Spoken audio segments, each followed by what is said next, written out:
ഈ UPVC മഴവെള്ളപ്പാത്തി rain water gutter നമുക്കെല്ലാവർക്കും പരിചിതമായിരിക്കും. ഇവിടെ വെണ്ട നടാൻ സ്ഥലമില്ലാണ്ടിരിക്കുമ്പോഴാണ് വീട്ടിൽ ഉപയോഗിച്ചതിൻ്റെ കുറച്ച് മിച്ചം വന്നത് കണ്ടത്. അപ്പോൾ ഇതിൻ്റെ തലക്കിലൊരു എക്സ്ട്രാ ഫിറ്റിംഗ് ഉണ്ട്.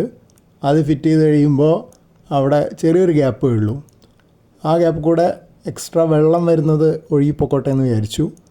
അപ്പോൾ അതാണ് ഇങ്ങനെ ഇത് ചെരിച്ചാണ് വെച്ചിരിക്കണേ. ഈ ഭാഗം കുറച്ച് താന്നിട്ടും മറ്റേ ഭാഗം ഒരു ഇഷ്ടികക്കട്ട വെച്ച് പൊക്കി വെച്ചിട്ടുണ്ട്.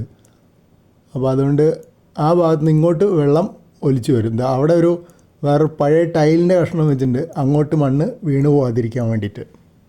അടുത്ത പറമ്പിൽ നിന്ന് വീട്ടിലേക്ക് വീഴുന്ന തേക്കില വലിയ ശല്യമായിട്ടാണ് കണക്കാക്കാറ്. ഇപ്പോൾ അതിനൊരു ഉപയോഗമായി. കുറേ തേക്കില അവിടെ കിടന്നത് എടുത്തിട്ട് പാത്തിയുടെ അടിയിൽ നിരത്തി വെച്ചു. പിന്നെ ഒരു ലെയർ മണ്ണിട്ടു ആ തേക്കിലകളുടെ മുകളിൽ. എന്നിട്ടത് പരത്തി ലെവലാക്കി വെച്ചു. അപ്പോൾ ഇനി അതിൻ്റെ മുകളിൽ എന്താണെന്നുള്ളത് അടുത്ത സ്റ്റെപ്പിൽ കാണാം. കഴിഞ്ഞ ദിവസം കിച്ചൺ വേസ്റ്റിൽ നിന്ന് പച്ചക്കറിക്കുള്ള വളം ഉണ്ടാക്കാനുള്ള ശ്രമത്തെപ്പറ്റി പോസ്റ്റ് ചെയ്തിരുന്നു. അതിനുവേണ്ടി ഒരു ചാക്ക് കോക്കോപീറ്റ് വാങ്ങിച്ചുകൊണ്ടുവന്നിട്ടുണ്ടായിരുന്നു. അതായത് ചകിരിച്ചോറ്. ചകിരി പ്രോസസ്സ് ചെയ്ത് കഴിഞ്ഞാൽ അതിൻ്റെ ഒരു ഭാഗം ഉണ്ടാവുമല്ലോ. കയറുണ്ടാക്കാൻ വേണ്ടി ചകിരി പ്രോസസ്സ് ചെയ്താൽ കിട്ടുന്ന ബാക്കിയുള്ള ഭാഗമാണ് ഈ കോക്കോപീറ്റ്. അപ്പോൾ ഇത് കുറേ ബാക്കിയുണ്ടായിരുന്നു. അത് പാത്തിയിലങ്ങ് നിരത്തി വെച്ചു ഒരു ലെയർ.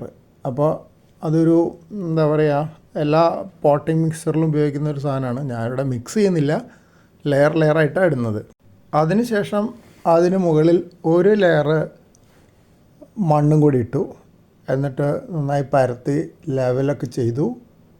പിന്നെ കുറച്ച് വെള്ളമൊക്കെ നനച്ച് ഒരുവിധം നല്ലൊരു പച്ചക്കറി നടാനുള്ളൊരു ബെഡ് പോലെ ആക്കി. അതിനുശേഷം ഒരു കമ്പൗണ്ട് ചെറിയ ചെറിയ കുഴികൾ ഉണ്ടാക്കിയിട്ട് കറക്റ്റ് സ്പേസിങ്ങിൽ കുറേ വെണ്ട വിത്ത് ഇതിലങ്ങ് നട്ടു. എന്നിട്ട് ഒന്നുകൂടെ നനച്ച് കൊടുത്തു.